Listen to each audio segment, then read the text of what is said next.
everybody. Hey, welcome to Table Talk. I'm here with my friend Barb Long, who is longtime church member here at 52 Table. years. 52 years. Wow, that's so awesome. So it's a pleasure to have her here today to do Table Talk and just lots of fun. And so you have lots of memories. I do. And stories. I do. Yes. And your dad was the pastor Yes, here. for 7 years. For 7 years? Okay. Mhm. Okay. That's awesome. Yeah. So it's just really, really fun. And then Barb, what are some ministries that you're involved here at Table Life now? Well, I have been. Have I'm been. going to say And have because been. right now And now you're still doing things. I'm doing family ministry right now. Yes, exactly. I've been in the nursery. I taught Sunday school. I did care and community team. I have counted money for 20 years. Pretty much anything I was asked to do. I did senior adult ministry. That's right. Yeah, that's awesome. Pretty much anything that needed done. I had a mentor who taught me that you can never complain about stuff. If you see something that needs done, you just need to do it. And so that's kind of been my motto. Life lessons right there. Yeah, Yes. You're right, because too many people, it's like, oh, somebody should do that, Yeah. right? Mm-hmm. So that's awesome. We're blessed that I've been blessed. I know in the year that I've been here, just to get to know you and we're gonna do lunch sometime too. So That sounds great. That's all part of it. So, but so we're in the parable series, the storytime series, and this week was the builders. And I do have to ask, are you a digger or a builder at the beach? Do you build sandcastles, Barb, or no? Or not really? I did when I was Or you younger. supervise. I should have put that. I like to get into it, but Yeah. now that I'm older, I don't. Let them do it, right? You know, yeah, I just want to go sit in a chair. Yes, exactly. The nice parts of the beach. But but in Jesus' parable and talking about the builders and really that question of hearing the word but then putting it into practice kind of as that difference. So was there anything that kind of stood out to you in that? The whole sermon stood out to me. Oh yeah? Because I felt like it was directed right at me today. Because I thought it was preaching to me. you were talking about excavating, and I have been doing a lot of that in my personal life. I've lived with my family for 13 years, and now we're getting ready to separate in a positive way. And so there's excavating in my thoughts and how my heart has been in all of it, because, when you lived with your grandkids for 13 years, there's a real connection that it's going to feel a little bit like tearing apart. And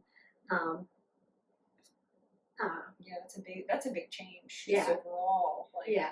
Even if you are looking forward to the next chapter, Right. it still changes relationally as well as logistically. Yes. And lots and lots of things. Yes. So, but all a very good thing that I have felt the Lord's direction in all of it. I don't know how many times my mind has changed. What the mindset, it could have never happened all at once because it would have thrown me for a loop, but just little changes along the way that have prepared me for where I am now. And now I'm in the part of your sermon where you were talking about the waiting. I have a place that I'm moving to, but I'm waiting. Right. And that's all. The building is the process. Right. Like you said, it's kind of the excavating, but then also the part of we're partnering with God in that, and the whole like the Lego piece and stuff like I was preaching to me on that. I don't know if I preach to anybody else, but just like how we expect. Like I poured the Legos out and it's broken. Like we just expect things that everything should just fall into place and come together and that kind of thing, but there's a building time. Yeah. And there's a time and we're doing this with God, of course. Like this isn't just I'm just making my way type thing. But I know just how impatient I am. Like I want things to look a certain way and I want it to be now. Or I want things to be fixed right now. and it's not, and then I get mad and I'm like, Right. God, why did you Right. why don't you do this? But that's where I do have to take the steps that I need to do, but then there comes God's timing with that too. And I'm grateful for the times in life when God has shown me why the waiting was necessary.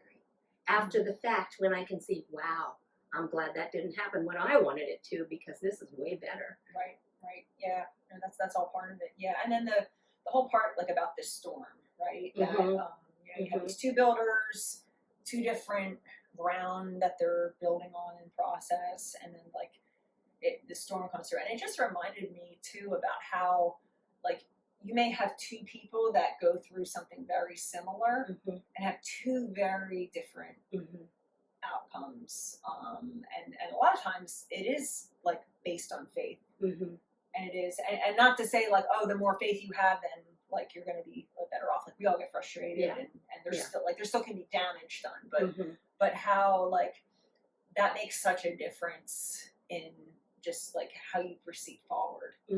To know that I'm not alone in this, and and just like that idea of like that resiliency that comes with it. I don't know if you've experienced that. Yeah. One of the stories that I tell, and probably everybody's tired of hearing it, but was when my dad passed away. I thought my mom would live way longer than my dad, and or that my dad would live way longer than my mom, and he got pancreatic cancer, and it was real suddenly that he was gone, and I was angry. I was angry with God. I don't understand this, and but now after the fact, I look at it and I'm so grateful that he wasn't here for COVID, that he isn't dealing with all the political unrest, that he doesn't have to feel the hurt of mom not knowing who he is. Just I always go back to that when I think things aren't going right, like, well, this should happen first. No. God knows. God knows. Yeah, and it's not until you've like been through that and seen on the other side of it that you realize that too. And I always think like especially like when I do a funeral service or meeting with family, whether I know them or like sometimes like the funeral home calls you and it's like, hey, can you help us with this? And what a difference it is for people who have faith in Christ and people that don't really acknowledge like anything, and what like even in, I have to say, like in tragedy, like recently there was the church that I kind of started at in ministry, the town that was in, the pastor of another church, his wife died tragically in a skydiving accident. And it's just taken the whole community by like surprise and shock and that kind of thing. And it's, of course the pastor and his whole family, they're just at a loss, of course. It's just amazing though to see the faith that like is also helping them, bring them through that. And the people around that have just really gone out of their way, and now like they're making a foundation like in her memory, and for like a cause that she really cared about and stuff. And so that's just a big part of just that, how that matters in the storm. And you can be going along really well by yourself for a while or with your family, and I don't need God, that's all, it's just a bunch of hooey. And then something hits, and then it's like, it's devastating. I think we still have scars, even, and there's still, like I said, storm damage. Right. But it's still like the devastation is less, happens less. And we'll have more than one storm in a lifetime. Oh, for sure. And so once you get past that first storm and you can look back, it makes it easier to face other storms by remembering, okay, God was with me then, God's with me now. I want to see where he takes us. And the power of other stories, too. Like hearing someone else, like, like there's times where like, oh my gosh, this person, they've been through so much and compared to what I have, but even so, it's encouraging to you to see, wow, they are on the other side of this.